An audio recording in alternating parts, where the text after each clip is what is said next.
Sports కోటాలో 2% ఉన్నదాన్ని 3% చేయాల్సిన అవసరం ఏముంది సార్? దాన్ని కప్పుపించిన జియో నెంబర్ 447 447 ఎందుకు ఇచ్చారండి? స్పోర్ట్స్ కోటాలో ఎటువంటి ఎప్పుడు లేదండి గత చరిత్రలో. ఎగ్జామ్ రాయకుండా డైరెక్ట్ రిక్రూట్మెంట్ చేయమని ఇచ్చారు.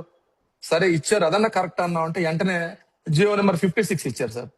ఈ ఎవరైతే వీళ్ళందరూ లోపలికి వెళ్ళారో స్పోర్ట్స్ కోటా వితౌట్ ఎగ్జామ్, మళ్ళీ 56 ఇచ్చి ఈసారి ఎగ్జామ్ రాసి రావాలంటే ఏంటండి? మీ ఓళ్ళు లోపల పోయిన దాకా జియోలు ఇస్తారు ఎగ్జామ్ లేదని. మీ అమ్మిడి తిరిగిన వాళ్ళందరికి ఉద్యోగాలు ఇచ్చాక అప్పుడు లేదు నెక్స్ట్ రాసే వాళ్ళ వరకు ఎగ్జామ్ రాయాలి. ఈ స్టేట్మెంట్స్ ఎవరు ఇస్తున్నారండి? ఎవరైతే ఈ పార్టిసిపేటెంట్ సర్టిఫికేట్ ఎవరు ఇస్తున్నారు? కోన రవికుమార్. ఎవరండి కోన రవికుమార్? Judo chairman. ఎక్కడి నుంచి? ఆముదాల వలస టీడీపీ ఎమ్మెల్యే. అదే విధంగా సాఫ్ట్ బాల్ చైర్మన్ అండి, గౌరవ అధ్యక్షుడు. ఇతను ఎవరో తెలుసని మీరు ఆశ్చర్యపోతారు.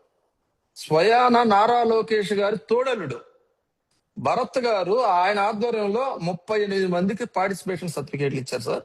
అదే విధంగా కోన రవికుమార్ గారు 39 మందికి పార్టిసిపేషన్ సర్టిఫికేట్ ఇస్తే వాళ్ళందరూ ఆ సర్టిఫికేట్లు తీసుకొచ్చి ఈ జియో నెంబర్ 447 ఉపయోగించి ఎగ్జామ్ ఆ ఉద్యోగాలు సంపాదించుకున్నారు. సరే అదన్నా కరెక్ట్ గా ఉంచండి అంటే లేదు లేదు ఈసారి ఎగ్జామ్ రాయాలని జియో నెంబర్ 56 ఇచ్చారు.